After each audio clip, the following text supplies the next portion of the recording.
तो चलो ठीक है, बिना टाइम वेस्ट किए स्टार्ट करते हैं हम लोग पार्ट्स ऑफ स्पीच। सो सबसे पहला सवाल तो यही आएगा कि पार्ट्स ऑफ स्पीच होता क्या है, व्हाट इज दिस एक्चुअली, है ना। तो इसको समझने के लिए सबसे जो कॉमन तरीका है वो क्या है, वो ये समझ लें कि ये जो स्पीच है ये क्या होता है।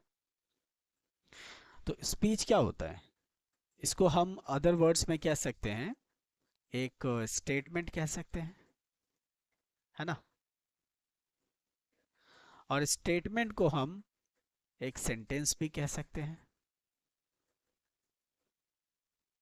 तो स्पीच इनडायरेक्टली क्या हो गया, डायरेक्टली क्या हो गया, सेंटेंस हो गया। तो parts of speech is equals to क्या हो गया, पार्ट्स ऑफ सेंटेंस। अब सेंटेंस के पार्ट्स क्या होते हैं, तो उसको अगर हम डिटेल से अगर समझना चाहें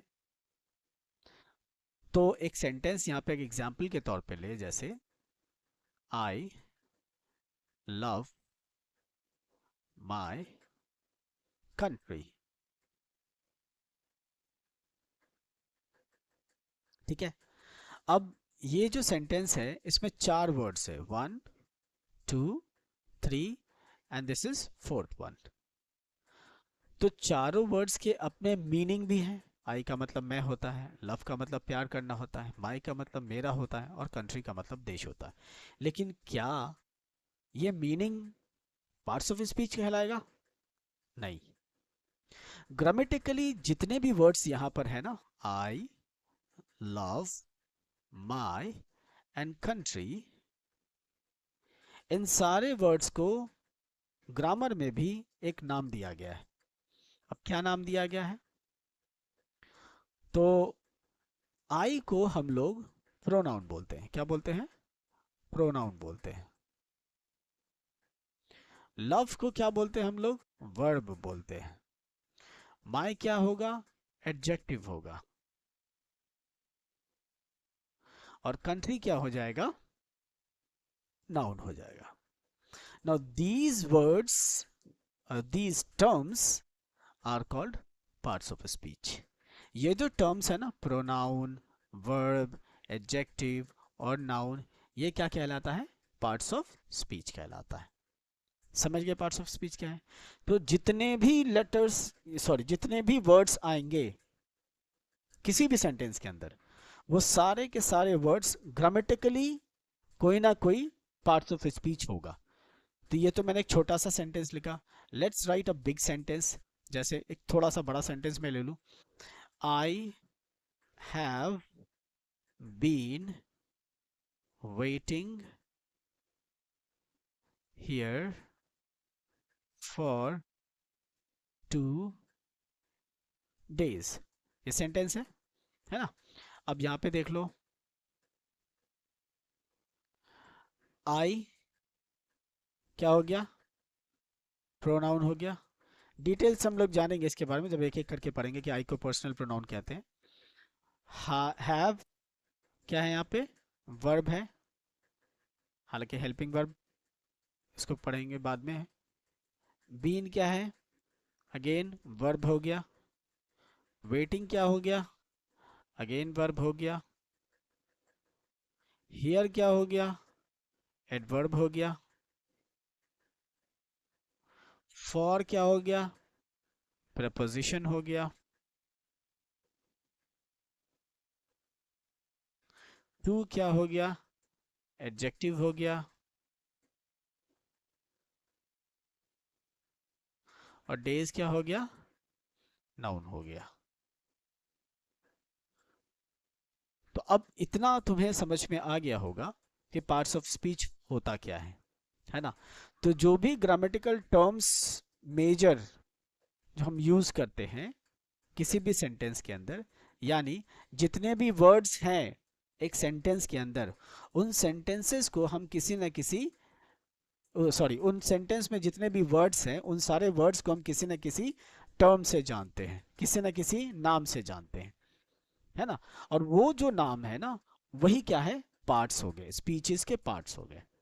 जितने भी वर्ड्स होंगे वो सारे क्या है? एक पार्ट है, वो क्या है? एक हिस्सा है उस सेंटेंस का, उस स्पीच का, और इसीलिए वो क्या हो जाते हैं, पार्ट्स ऑफ स्पीच कहलाते हैं। तो मेजर पार्ट्स ऑफ स्पीच क्या क्या है इंग्लिश ग्रामर के अंदर? Noun, pronoun, adjective, adverb, verb, preposition, conjunction and interjection, ये 8 पार्ट्स ऑफ स्पीच हो गए। ठीक है, अब पढ़ना क्यों है आप पार्ट्स ऑफ स्पीच को? क्योंकि अभी तुम ही देखो, अगर ये जितने भी सेंटेंसेस यहाँ पे हमने लिखे हुए हैं, इन सारे सेंटेंसेस को, तो आगे की स्लाइड्स में देखो, यहाँ पे सारे पार्ट्स ऑफ स्पीच मैंने यहाँ पे लिख दिए हैं।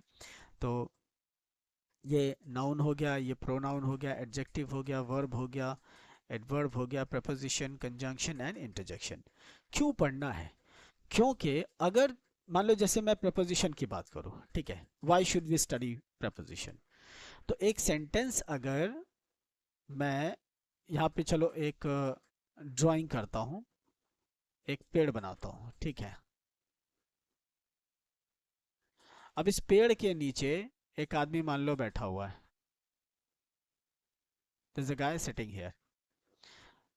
अब मुझसे पूछा किसी ने कि वो आदमी कहाँ बैठा है, इंग्लिश में where is that person sitting. तो मैं बोलूंगा that person is sitting tree. क्या यह सेंटेंस सही होगा? अगर मैं सेंटेंस लिखूं यहां पर, the person is sitting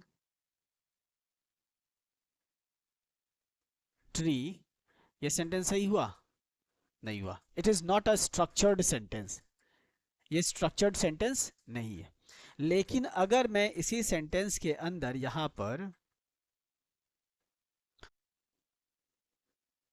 under the tree, अब ये सेंटेंस सही होगा, क्योंकि ये जो अंडर है ये क्या बता रहा है? पोजीशन बता रहा है। किसका? ये जो पर्सन है इसका पोजीशन ये बताया, कहाँ बैठा, लोकेशन बताया इसका।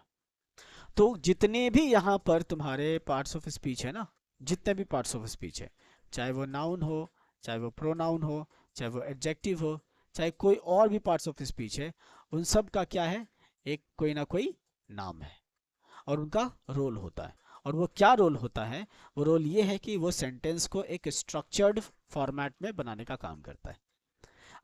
तो आप समझ रहे हैं कि इसका इंपॉर्टेंस क्या है, कि अगर आपको हर एक पार्ट्स ऑफ स्पीच के बारे में सही से जानकारी है तो आप एक स्ट्रक्चर्ड सेंटेंस लिख सकते हैं और बोल सकते हैं। और हमें कैसा चाहिए सेंटेंस? एक स्ट्रक्चर्ड सेंटेंस चाहिए या एक प्रॉपर सेंटेंस चाहिए, तभी तो वो समझ में आता, हम अच्छा इंग्लिश बोल सके, अच्छी इंग्लिश लिख सके। तो इसी के लिए क्या ज़रूरी है, यहाँ पर पार्ट्स ऑफ स्पीच का पढ़ना बहुत ज़रूरी हो जाता है। समझ गए? सो पार्ट्स ऑफ स्पीच, उम्मीद है तुम्हें समझ में आ गया होगा कि पार्ट्स ऑफ स्पीच क्या है। सो पार्ट्स ऑफ स्पीच क्या है?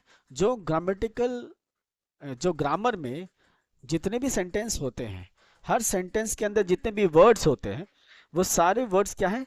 ग्रामेटिकली किसी नाम से जाने जाते हैं। तो वो जो नाम है ना, वो क्या है? स्पीच के पार्ट्स हैं। वो जो ब्लॉक्स हैं वही स्पीच के पार्ट्स कहलाते हैं। समझ गए पार्ट्स ऑफ स्पीच क्या है?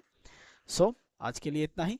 बाकी डिटेल्स हम वन बाय वन हर एक टर्म्स को पढ़ेंगे, नाउन क्या है, प्रोनाउन क्या है, ये सब हम लोग वन बाय वन एक एक सेपरेट क्लास में पढ़ेंगे ताकि और डिटेल से समझ सके।